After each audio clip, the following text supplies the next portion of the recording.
He said, yeah, I like this cool. I don't like this light skin girl. Diddy's always been known for surrounding himself with young boys and girls, but what people are claiming was shown in court, that's on a whole different level. Word is, footage straight from inside his mansion allegedly shows rappers restrained. And honestly, it's not hard to believe considering rappers made up the bulk of his wild freak-off parties. Ever since this trial started, disturbing secrets have been spilling out one by one. Let's break it all down. Rappers at Diddy's parties. Let's get this straight from the jump. Sean Diddy Combs, one of the biggest moguls in hip-hop history, is currently facing some serious legal trouble. We're talking charges of sex trafficking, racketeering, and a whole lot more, with the trial that just kicked off on May 5th, 2025. The streets have been buzzing with rumors about what went down at those legendary Diddy parties, and today, we're separating facts from fiction. First things first, Diddy's parties weren't just any regular function. These were star-studded events that had everybody in the industry trying to get an invite. From the white parties that started back in 1998 to the more recent celebrations like his 50th birthday bash in 2019, Diddy made sure his events were the place to be seen. Now let's talk about who was actually at these parties. The research shows a whole roster of rap royalty that rolled through Diddy's functions over the years. We're talking legends and current hitmakers alike. Jay-Z, who many consider the GOAT, was definitely in attendance at multiple Diddy events. He was spotted at the 2000 4th of July party, the 2004 White Party, and even showed up for Diddy's 50th in 2019. That's a long history of friendship right there. I'm having a great night. Now we also need to talk about Nas, another East Coast icon who's been linked to various New York hip-hop scene events hosted by Diddy. The connection between these artists runs deep, with many of them coming up in the game together during the golden era of hip-hop. And it wasn't just the OGs who were showing up. The younger generation was well represented too. Future has been connected to Diddy's events around BET Awards and Coachella weekends. Drake was reportedly at the 2014 New Year's Eve party and various high-profile music gatherings over the years. The ladies of rap weren't missing out either. Lil' Kim, who had close ties to Bad Boy Records, was at the 2007 The Real White Party and the 2009 Malaria No More event Cardi B showed, up for the 50th birthday celebration, and reports suggest Nicki Minaj attended major parties in New York and Los Angeles. Even newer artists like Megan Thee Stallion were reportedly at music industry gatherings as her star began to rise. The West Coast was well represented too. Snoop Dogg made appearances at Hollywood and hip-hop industry celebrations, bringing that Long Beach flavor to the East Coast functions. And we can't forget about Kanye West, who, despite some of the wild stories circulating, was at the 2019 50th birthday bash. There's been a lot of speculation about Ye's relationship with Diddy, especially after some of the comments he's made in recent years. Yeah. And when you say he wasn't invited to these parties, obviously Cat Williams done talked about these parties. People will mention I don't know if it's a party. I'm saying that metaphorically. You know what I'm saying? But you've heard about the parties that everyone is talking about. But you've never got invited to them. So you I don't know. really, I don't. When you look at the full list, it's basically a who's who of hip-hop royalty. LL Cool J, Busta Rhymes, A$AP Rocky, Big Sean, Kendrick Lamar, Meek Mill, Offset, Rick Ross, Travis Scott, and Tyler, the Creator, have all been named as attendees at various points. That's a lot of star power under one roof. But here's where things get interesting. Not everybody is claiming their invite these days. Take 50 Cent, for example. While some sources claim he attended early events during his friendship with Diddy, 50 has been publicly distancing himself, stating in interviews that he felt uncomfortable energy at these gatherings. And if you've been following 50's social media lately, you know he's been one of the most vocal critics since the allegations against Diddy surfaced. Similarly, Ice-T reportedly attended a 2005 MTV Video Music Awards after party but left early, suggesting he wasn't feeling the vibe either. It's interesting to see who's claiming their attendance and who's trying to create distance now that the legal situation is heating up. Will Smith is another interesting case. Check out this clip where he's talking about visiting Diddy's house. I had my humble boys together, and soon he was like, "What do you want?" What do you? Yeah, And I was like, Joker, okay. you are I hilarious. said, "Can I humbly? No. Can I humbly please No. talk Oh, to jeez. speak to Will Smith?" Please, boy. He said, "Who are you?" I said, "I'm Jordan He Lucas." didn't. And every time I say who, he every didn't time say, "Who are you?" he says, He "Who are said- you?" Will's describing the intense security at Diddy's mansion, which tells you something about how exclusive and protected these gatherings were. The level of security suggests Diddy was serious about keeping whatever happened at his parties private. But perhaps one of the most revealing accounts comes from someone who spent significant time with Diddy, Usher. As a teenager, Usher actually lived with Diddy for a year in what was called Flavor Camp. Listen to how he describes the experience. You go. To learn some Flavor Camp. Camp. Yeah, Flavor that's what it Camp. was called. And you're going to go to Puff Daddy's. He's going In to the 90s, do you understand what that's like? Puffy's place was like just filled with chicks and orgying like nonstop, right? Nah, not really. I Come mean, on. but hey, it was curious. I got a chance to see some things. When asked if he would ever send his own kid to Puffy Camp, Usher's response was pretty clear. 14 years old. You're a dad now. Would you ever send your kid to Puffy Camp? Hell no. That says a lot right there, doesn't it? Usher was seeing things as a teenager that, looking back as an adult and father, he wouldn't want his own kids exposed to. Another artist who has spoken out is Chris Brown. In this clip, he talks about being rejected by Diddy as a young artist. He said, yeah, I like this cool. I don't like this light skin. Yeah, this little nigga over here. Nah, I don't. Chris Brown was just 12 years old at the time and describes being devastated by the rejection. And you 12 years old? Yeah. I was in that elevator probably crying like a mother. In hindsight, given the allegations that have surfaced about Diddy, some might say Chris dodged a bullet with that rejection. But at the time, for a young artist trying to break into the industry, it was heartbreaking. So what were these parties actually like? According to reports, they were nothing short of extravagant. The white parties were known for their strict all-white dress code, champagne flowing freely, and A-listers everywhere you look. They were held in luxurious locations like the Hamptons, Los Angeles, and Miami Beach, the epitome of hip-hop opulence. But as the legal cases have progressed, there's been increased focus on what allegedly happened behind closed doors at some of these gatherings. That's where the term freak-offs has entered the conversation. Court documents describe these as more private affairs, allegedly involving drugs and workers, and potentially recordings of the activities. Now, it's important to note that attending one of Diddy's public parties doesn't mean an artist was involved in any alleged freak-offs or illegal activities. Many celebrities likely attended the mainstream celebrations without any knowledge of what might have been happening elsewhere. What happened at freak-off parties? Now we're getting into the heart of the matter. The alleged freak-off tapes that have become central to the legal proceedings against Sean Diddy Combs. What exists, according to court documents and reliable news reports, are videos referred to as freak-off tapes, which allegedly show activities. And even with these, there are conflicting interpretations of what they actually depict. So what are these freak-off tapes? According to an NDTV report from September 2024, prosecutors describe them as recordings of elaborate and produced performances that allegedly involved drugs and prostitutes. These events were reportedly organized in hotel suites, not Diddy's mansion, and involved video equipment and supplies like baby oil. The prosecution's narrative suggests some participants were coerced, with reports claiming some individuals needed intravenous fluids after these events due to their intensity. They also allege the footage was potentially used for blackmail purposes. But Diddy's defense team tells a completely different story. In a January 2025 statement reported by NBC News, his lawyers said they had reviewed 9 videos provided by prosecutors and claimed they actually proved Diddy's innocence. According to the defense, these videos show consensual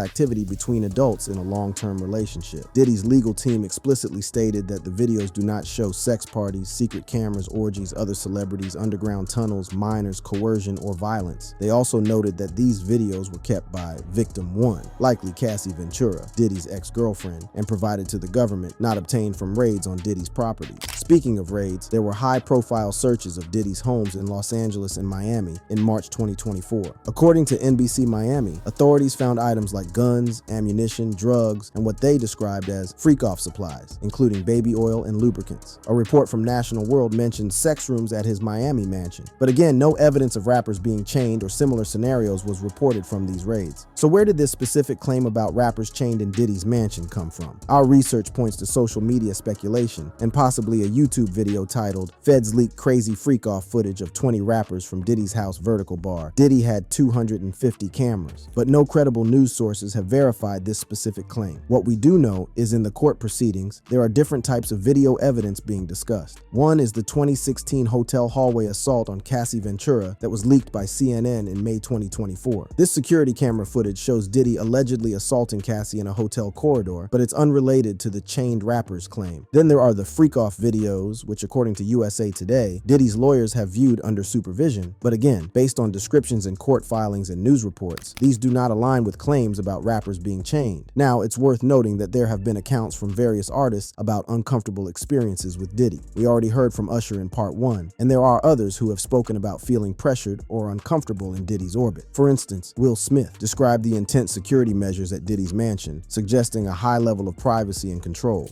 And I got to his crib and he's showing me around. This dude got like a chapel in his house. I've never seen no shit like that. He got a whole chapel, I said.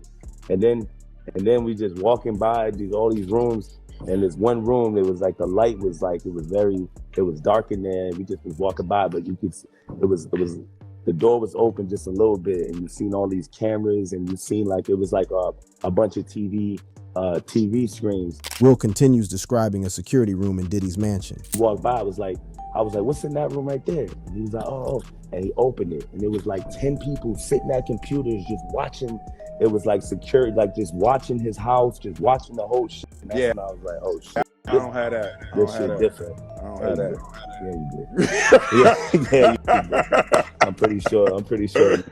You got people trying to break in. I know you beefed up your security. Did they get? This account from Will Smith confirms the presence of extensive security cameras and monitoring at Diddy's property, which aligns with the prosecution's claims about recording activities, but doesn't directly support the specific allegation about chained rappers. The allegations against Diddy extend beyond just these videos. His legal troubles began escalating in November 2023 when his ex-girlfriend Cassie Ventura filed a lawsuit accusing him of physical and sexual assault, as well as sex trafficking. While that lawsuit was settled for an undisclosed amount, it opened the floodgates for additional allegations and federal charges. Currently, Diddy faces charges including racketeering conspiracy, sex trafficking, and transportation to engage in prostitution. If convicted, he could potentially face life imprisonment. He's also dealing with dozens of civil lawsuits alleging abuse. Throughout all of this, Diddy has maintained his innocence, pleading not guilty to all criminal charges. His legal team continues to fight against what they describe as false allegations and leaked materials intended to prejudice the case. Let's also talk about the timeline of these events. Diddy's parties have been happening for decades, with the White Party starting in 1998, but the serious legal scrutiny began in late 2023 with Cassie's lawsuit, followed by the federal raids in March 2024 and his arrest in September 2024. The trial just began on May 5th, 2025, with opening statements expected on May 12th. This long timeline is important because it highlights how Diddy was able to maintain his position as a powerful figure in the music industry for decades, despite what some claim were open secrets about his behavior. It raises questions about the culture of silence and protection that can exist around powerful industry figures. But it's also crucial to separate verified facts from speculation. The freak-off videos are part of the legal case, but their exact contents remain disputed between the prosecution and defense. Claims about specific celebrities being involved in compromising situations should be treated with caution unless verified by credible sources or court evidence. One thing is clear, the Diddy case has sent shockwaves through the hip-hop community, with many artists having to navigate their past associations with him. Some, like 50 Cent, have become vocal critics. Others have remained silent, perhaps waiting to see how the legal proceedings unfold. And for the many young artists who looked up to Diddy as a model of success in the industry, these allegations have been particularly devastating. The man who once represented the pinnacle of hip-hop entrepreneurship is now fighting for his freedom and reputation. Let's now explore the broader implications of this case for the music industry. Look at how different artists have responded to the allegations and discuss what might come next as the trial proceeds.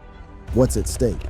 What does exist is evidence related to what prosecutors call freak-offs, alleged sexual events that Diddy supposedly organized in hotel suites, not his mansion. And even with these, there are conflicting interpretations between the prosecution and defense about what they actually show. Now let's talk about how the industry has responded to these allegations. The reactions have been varied and revealing. Some artists have distanced themselves from Diddy, while others have remained conspicuously silent. One of the most vocal critics has been 50 Cent, who told Us Weekly in July that he felt uncomfortable energy at Diddy's gatherings. Since the allegations surfaced, 50 has regularly commented on the case through social media, sometimes with his trademark humor, but often with serious concern about the accusation. Other artists have been more measured in their responses. Some, like Leonardo DiCaprio, though not a rapper, have publicly stated they had no contact with Diddy for years and didn't participate in any illegal activities. This kind of distancing suggests concern about being associated with the allegations. The varied reactions raise an important question. How much did people in the industry really know? When Usher describes his time at Flavor Camp as a teenager, he hints at seeing things that, as an adult, he would never want his own children exposed to. So nobody tried to, some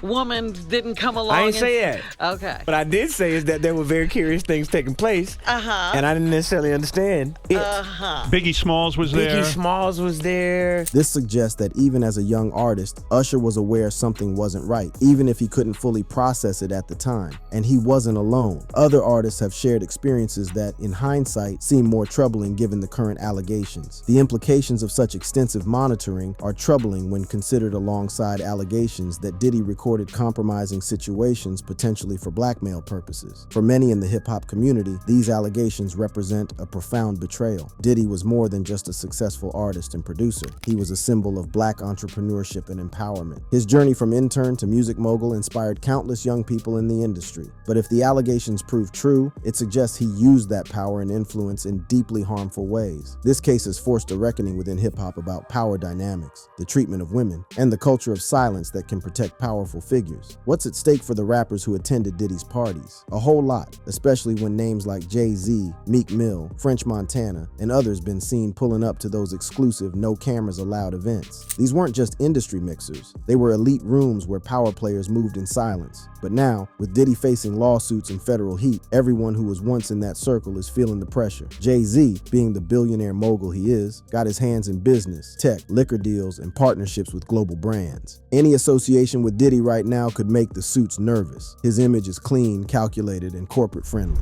Even if Hov ain't involved in nothing shady, just being around the wrong headlines can mess with future deals or public trust. For a man who built an empire from the ground up, protecting the brand is everything. Same goes for other artists. Meek Mill, who's been pushing for prison reform and changing his public narrative, doesn't need his name dragged into something wild. French Montana too. He's always been close with Diddy. Now every photo, every old video, every appearance is being rewatched with suspicion. Even if they did nothing wrong, guilt by association hits hard in this game. Brands pull back, labels get quiet, the media spins it. In the hood, they say, if you hang with wolves, don't be surprised when people call you one. Right now, everyone who once smiled for pics at Diddy's mansion is praying the spotlight don't swing their way next. The legal ramifications are equally significant. Diddy faces charges of racketeering conspiracy, sex trafficking, and transportation to engage in prostitution, which could result in life imprisonment if he's convicted. His reputation, legacy, and freedom are all on the line. It's worth noting that throughout this process, Diddy has maintained his innocence and pleaded not guilty to all criminal charges. His legal team has consistently fought against what they describe as false allegations and leaks intended to prejudice the case. Diddy's defense attorneys have specifically stated that the videos in question show consensual activities between adults in long-term relationships and do not depict sex parties, secret cameras, orgies, other celebrities, underground tunnels, minors, coercion, or violence. This case has also revealed something important about the relationship between social media and the legal system. As the allegations against Diddy have unfolded, social media has been flooded with rumors, speculation, and outright misinformation. Claims about leaked footage showing rappers chained in Diddy's mansion spread rapidly despite a lack of evidence, showing how easily false narratives can take hold. This dynamic makes it crucial for journalists, content creators, and audiences to approach these stories with critical thinking and a commitment to verified facts. The stakes are simply too high to accept rumors as truth. Diddy's trial kicked off May 5th, 2025, and folks been waiting for the real action to begin when opening statements hit on May 12th. That's when things start getting serious. Once people start testifying and the evidence gets laid out, the whole world gonna get a deeper look into what really went down. The courtroom gonna turn into a battlefield of truth and defense, and both sides ready to fight. But this ain't just about what happens in that courtroom. Ever since Cassie came out and put her story on the table, more and more people been speaking up. That one move opened the floodgates, and just like that, others found the strength to tell their own stories. As this trial keeps going, don't be surprised if even more step forward, whether in front of the judge or through the media. Folks been quiet for years. That silence, it's cracking. This whole thing hitting the hip-hop world hard. For years, the culture been celebrating money, fame, and power. Flashy chains, big parties, VIP treatment. But behind the curtain, some dark stuff been brewing. This case got people looking twice, asking what really goes on when the cameras turn off. It's uncomfortable, but it's needed. People drawing comparisons to the whole Hollywood situation with the #MeToo movement. That wave exposed some big names and shook the film industry to its core. Now hip-hop might be standing in that same storm. This might be the culture's time to clean house, to stop protecting power just because it looks good on a stage. No matter how the verdict lands, the image of Diddy already changed. Ain't nobody just talking about the bad boy days no more. Ain't just about the hit records, the bottles, the legacy. Now it's about the questions, about what was hidden, about who knew, and about who stayed silent. All that glitz been peeled back, and what's underneath don't look so clean. This ain't just a court case. It's a moment, a chance for the whole music game to check itself. The old way of doing things, where power got a free pass, might be coming to an end. People tired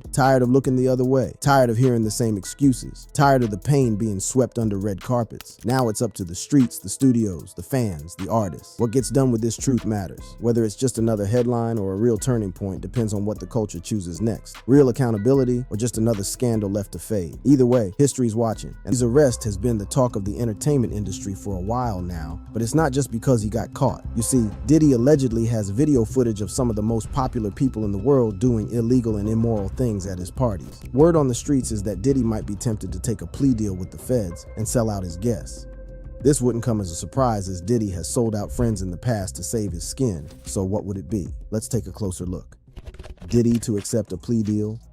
This year has been tumultuous for Diddy. What began as whispers in the corridors of power quickly escalated into a full-blown scandal. Initial reports of Diddy's legal troubles surfaced when a former associate filed a lawsuit alleging misconduct at one of his infamous parties. The lawsuit details disturbing accusations that have shocked the industry. As the lawsuit gained traction, more individuals came forward with their own allegations. Ariel Mitchell-Kidd, representing one of Diddy's accusers, revealed that explicit tapes had surfaced, allegedly recorded at Diddy's Atlanta home. These tapes allegedly feature explicit content involving high-profile celebrities at Diddy's Atlanta home. The tapes, reportedly recorded without the knowledge of those involved, have sparked a frenzy in Hollywood. Speculation is rife about who might be featured in these explicit videos. The situation has fueled speculation that the leak of these tapes could have far-reaching consequences. What's worse, Diddy may be tempted to turn on his friends if the heat becomes too much and there is no other way to get a lighter sentence. Despite the mounting evidence and the gravity of the allegations, Diddy remains steadfast in his innocence. His attorney, Mark Agnifilo, has publicly stated that Diddy will not accept a plea deal, insisting that he is the victim of government persecution. In Agnifilo's words, Diddy says he's innocent. He sees no reason to take a plea deal, even if prosecutors offer it. He wants to inspire others who believe they're facing government persecution to fight back. As the legal proceedings against Sean Diddy Combs unfold, the specific allegations made by one of his accusers have come to light, painting a disturbing picture of the events that allegedly took place. According to the allegations, the victim attended a party at Diddy's Atlanta home. She recalls feeling dizzy after consuming a drink, which she believes may have been tampered with. As she tried to leave, she alleges that Diddy assaulted her with an object and instructed another man to join in while he watched. The allegations against Diddy are serious and have significant implications. If proven true, they could lead to severe legal consequences for the music mogul. The case has also brought renewed attention to the issue of consent and the abuse of power within the entertainment industry. Diddy's brand has always been built on his larger-than-life persona and his ability to reinvent himself. These allegations, however, strike at the core of his public image. The industry is watching closely to see how this unfolds, as it could set a precedent for how similar cases are handled in the future. As the news broke, reactions poured in from fans, celebrities, and industry insiders, each grappling with the gravity of the situation. Social media erupted with a mix of disbelief, outrage, and support. Fans expressed their shock and disappointment, while others stood by Diddy, urging for a fair trial and the presumption of innocence. As the legal battle intensifies, Sean Diddy Combs' defense team, led by attorney Mark Agnifilo, has outlined a robust strategy to counter the serious allegations against him. The defense is determined to clear Diddy's name and challenge the accusations head-on. The defense strategy includes a thorough examination of the evidence presented by the prosecution. Agnifilo has stated that they will scrutinize the credibility of the accusers and the circumstances surrounding the alleged incidents. The defense aims to demonstrate inconsistencies and question the motives behind the accusations. The defense team's strategy is to cast doubt on the prosecution's case by highlighting any inconsistencies in the accuser's testimonies and questioning the validity of the evidence. They are also likely to argue that Diddy is being unfairly targeted due to his high-profile status. In the age of instant information and 24-hour news cycles, the media plays a crucial role in shaping public perception of high-profile cases like the Diddy trial. The coverage of this scandal has been relentless, with every development scrutinized and broadcast to millions. From traditional news outlets to social media platforms,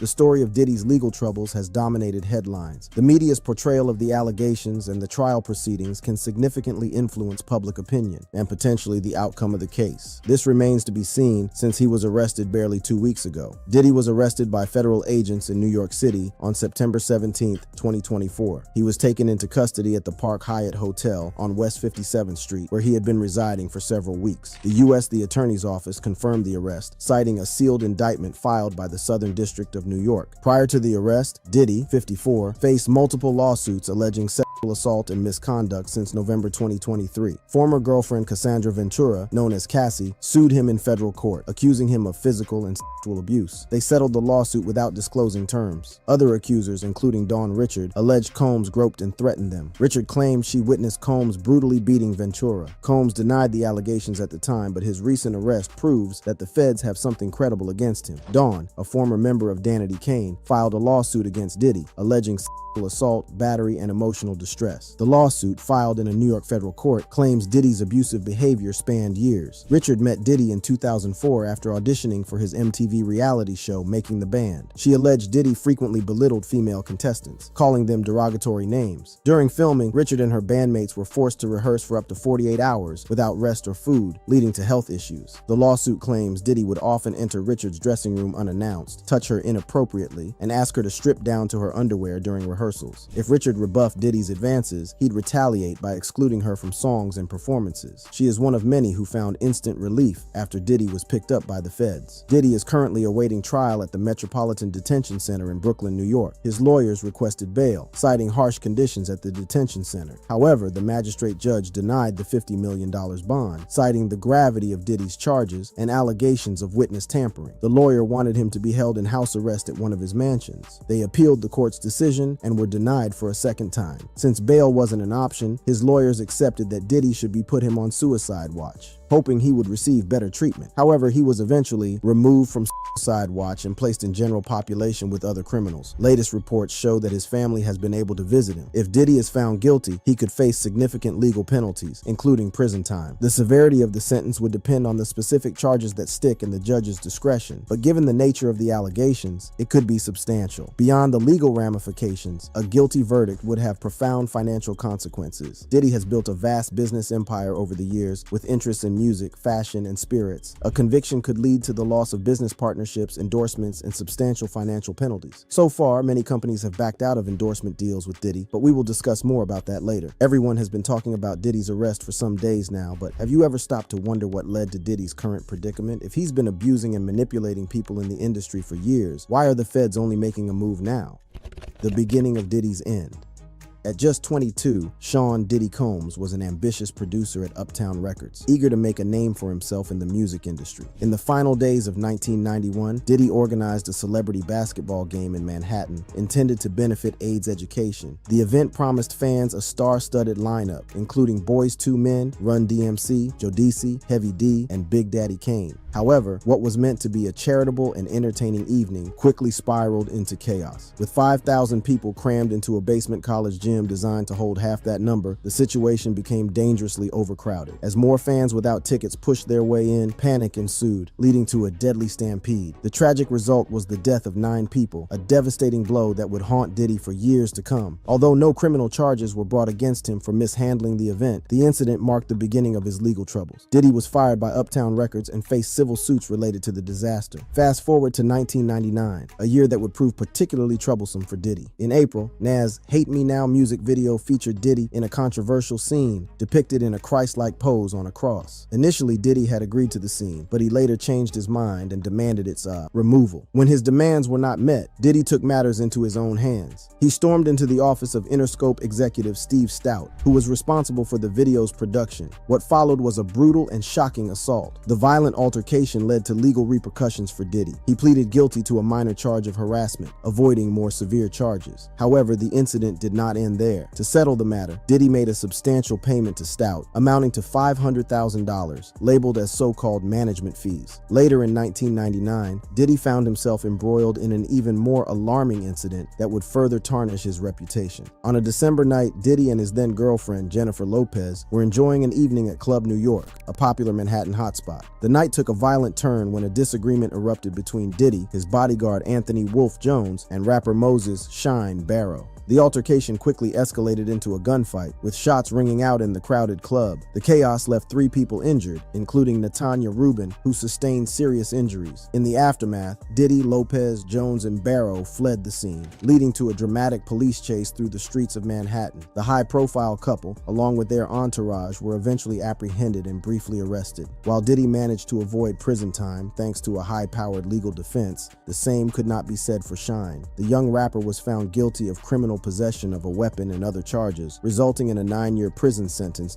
Shine later expressed his bitterness, claiming that Diddy had destroyed his life. As the new millennium dawned, Diddy's legal troubles showed no signs of abating. In 2001, he found himself at the center of yet another controversy, this time involving Michigan TV host Roger Mills. The incident stemmed from an interview conducted in 1999, during which Mills questioned Diddy about his alleged involvement in the death of the Notorious Big. The interview took a contentious turn when Mills broached the sensitive topic. The Notorious Big, born Christopher Wallace, had been gunned down in Los Angeles in 1997, just 6 months after the similar drive-by shooting death of West Coast rapper Tupac Shakur. Rumors and conspiracy theories had long swirled around Diddy's potential connection to the tragic event. According to Mills, Diddy became visibly enraged by the line of questioning. Diddy's representative demanded the tape of the interview, but when Mills refused to hand it over, things allegedly turned violent. Mills claimed that Diddy's entourage attacked him and forcibly confiscated the tape, an accusation that Diddy's camp vehemently denied. The altercation led to a civil lawsuit filed by Mills in 2001. After hearing testimony from both parties, the jury ultimately ruled in favor of Diddy, dismissing Mills' claims. In 2001, amidst his ongoing legal battles, Diddy faced another significant challenge, this time on the personal front. Model Kim Porter, the mother of his son Christian, filed a lawsuit against Diddy over a dispute regarding child support. The case brought to light the complexities of Diddy's personal life and his responsibilities as a father. By 2003, Diddy's legal troubles continued to mount, this time involving a former close associate and executive at Bad Boy Entertainment. Kirk Burroughs, who had played a pivotal role in the success of the 90s hip-hop label founded by Diddy in 1993, came forward with shocking allegations against his former boss. Burroughs claimed that in 1996, Diddy had used a baseball bat to intimidate him into signing away his rights to company stock. According to Burroughs, the incident occurred during a heated confrontation where Diddy allegedly threatened him with the bat, forcing him to relinquish his stake in the company. In 2003, Burroughs filed a $25 million lawsuit against Diddy, seeking compensation for the alleged intimidation and loss of his rights to Bad Boy Entertainment stock. At the end of the day, this lawsuit was also thrown out. Diddy continued to face legal troubles over the years, but his wealth and influence was so great that most of these cases ended up being thrown out, allowing Diddy to continue his reign of terror. Some believed he had the police in his pockets, while others suspected that he was a CIA asset. In November 2023, however, things took a more dramatic turn when Cassie Ventura dropped her bombshell lawsuit against Diddy. This was followed by a series of other lawsuits from different men and women who accused Diddy of sexual assault and sexual trafficking, among other things. In February 2024, the Love album producer Rod Jones Jr. filed a lawsuit accusing Diddy of orchestrating a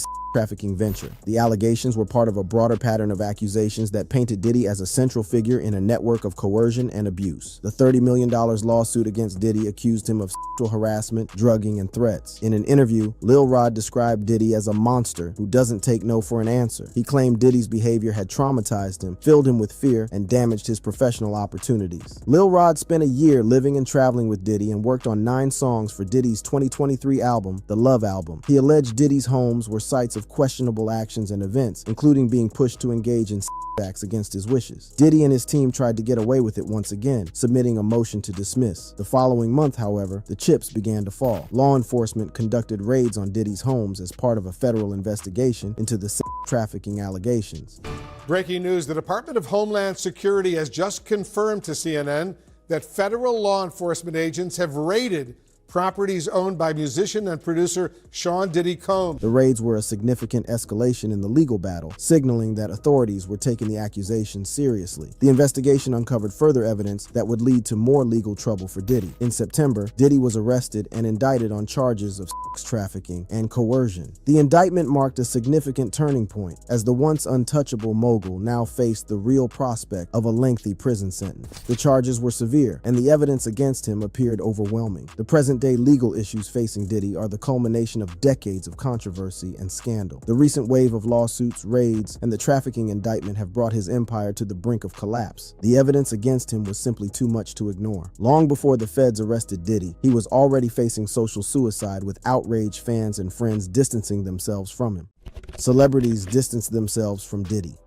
As Diddy's legal troubles became public knowledge, the music industry found itself at a crossroads. The initial reaction from fellow artists and industry insiders was one of shock and disbelief. Many had long admired Diddy's contributions to music and his role in shaping the careers of numerous artists. However, as the allegations gained traction, the tone began to shift. Several artists who had previously collaborated with Diddy chose to remain silent, a move that spoke volumes in an industry where public support can often sway public opinion. Others, like Janet Jackson and Naomi Campbell, subtly distanced themselves from Diddy, opting to focus on their own projects and maintain a low profile amid the controversy. Some industry figures issued carefully worded statements, expressing their hope for a fair resolution while avoiding direct association with the unfolding drama. These statements often emphasized the importance of due process and the need to respect all parties involved, reflecting a cautious approach to a sensitive situation. Behind the scenes, there were reports of artists reconsidering their professional ties with Diddy, wary of the potential impact on their own reputations. The ripple effect of Diddy's legal woes extended beyond his immediate circle, prompting a broader conversation about accountability and ethics within the music industry. The ripple effects of Diddy's legal troubles extended beyond the music industry, reaching into the broader entertainment world where his influence had also been significant. As the allegations against him gained momentum, a noticeable shift occurred among actors, athletes, and other celebrities who had once been associated with the mogul. Leonardo DiCaprio, known for his selective social circle and environmental advocacy, was among the first to subtly distance himself. While never directly addressing the situation, his absence from events and gatherings where Diddy was present spoke volumes. Similarly, Kim Kardashian, a powerhouse in the media and fashion industries, reportedly reevaluated her ties with Diddy, focusing instead on her burgeoning business ventures and legal studies. In the sports arena, figures like LeBron James and Patrick Mahomes, who had previously been seen at Diddy's star-studded events, began to pull back. LeBron, a master of brand management, appeared to prioritize his own projects and philanthropic efforts, steering clear of the controversy. Patrick Mahomes, known for his strategic partnerships, also seemed to distance himself. These actions were not limited to high-profile celebrities. Influencers and social media personalities, who often looked to figures like Diddy for inspiration and collaboration, also began to reconsider their associations. The entertainment industry, ever conscious of public perception, seemed to collectively hold its breath, waiting to see how the situation would unfold. As news of the allegations broke, platforms like X, Instagram, and TikTok became hotbeds of discussion, with users dissecting every detail and sharing their opinions in real time. The immediacy and reach of social media allowed the story to spread rapidly, influencing the narrative in ways that traditional media could not. Hashtags related to Diddy's legal troubles began trending, drawing attention from millions of users worldwide. Influencers and commentators weighed in, offering their takes on the situation and further amplifying the conversation. The viral nature of social media meant that even those with no direct connection to the entertainment industry were suddenly engaged in the unfolding drama. Memes and viral videos added a layer of complexity to the narrative, often blending humor with criticism. These digital artifacts not only kept the story in the public eye, but also shaped how audiences perceived Diddy and the allegations against him. The court of public opinion, fueled by likes, shares, and retweets, became a powerful force in its own right. For Diddy, navigating this digital landscape proved challenging. While he attempted to address the situation through official statements and carefully curated posts, the sheer volume of online discourse often drowned out his voice. Things got even worse for Diddy when CNN released a video of him beating his then-girlfriend Cassie up at a hotel lobby. The graphic footage of Diddy kicking and dragging her on the floor was the final nail on his figurative coffin. From that point on, only his lawyers and family members had the nerve to support him publicly. Anyone who voiced their support for Diddy met significant backlash from the public. Trying to save face, Diddy decided to post an apology video to Cassie and the public on Instagram. It's so difficult to reflect on the darkest times in your life. Sometimes you gotta do that. I was up. I hit rock bottom. But I make no excuses. My behavior on that video is inexcusable.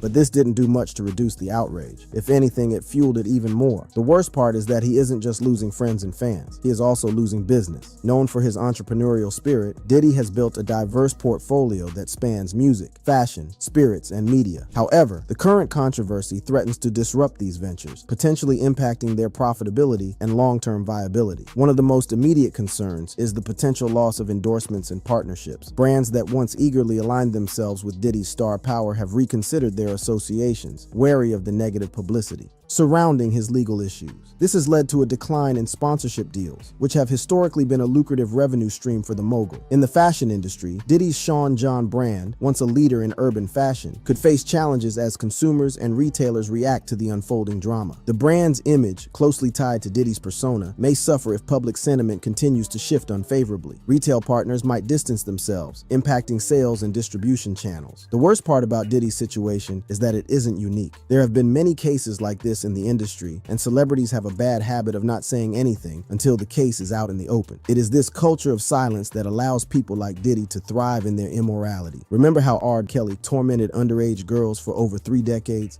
It all started in 1994 with Kelly's illegal marriage to 15-year-old singer Aaliyah. The marriage certificate falsely listed Aaliyah's age as 18, a deliberate attempt to conceal the illegal union. This incident was an early indication of Kelly's predatory tendencies, yet it was largely overlooked by the public and the music industry. The marriage was annulled shortly after, but the scandal did little to tarnish Kelly's career. Despite the troubling allegations, R. Kelly continued to enjoy immense success throughout the 1990s. His collaborations with artists like Michael Jackson and Celine Dion further cemented his reputation as a musical genius. However, whispers of his inappropriate behavior persisted, with rumors of relationships with underage girls circulating within the industry. These allegations were often dismissed or ignored, overshadowed by Kelly's commercial success and the revenue he generated for record labels. As the 1990s drew to a close, R. Kelly's career reached unprecedented heights. His musical prowess was unmatched, and he was hailed as the king of R&B. The release of his third studio album, R, in 1998, was a monumental success, featuring chart-topping hits like I Believe I Can Fly, which became an anthem of inspiration and triumph. The song's universal appeal and critical acclaim earned Kelly 3 Grammy Awards, solidifying his status as a global superstar. The late 1990s and early 2000s were marked by a series of troubling incidents that highlighted Kelly's ability to operate with impunity. In 1996, Tiffany Hawkins filed a lawsuit against Kelly, alleging that he had engaged in a relationship with her when she was just 15 years old. The lawsuit was settled out of court for a reported $250,000. Charges continued over the years until the #MeToo movement and Surviving R. Kelly documentary brought renewed interest in the case and led to his arrest. Diddy will face the same fate. The next few months will be crucial. Will Diddy escape the grasp of the law again, or will he join R. Kelly in prison? Thanks for watching. For more interesting stories, click on the cards on the screen.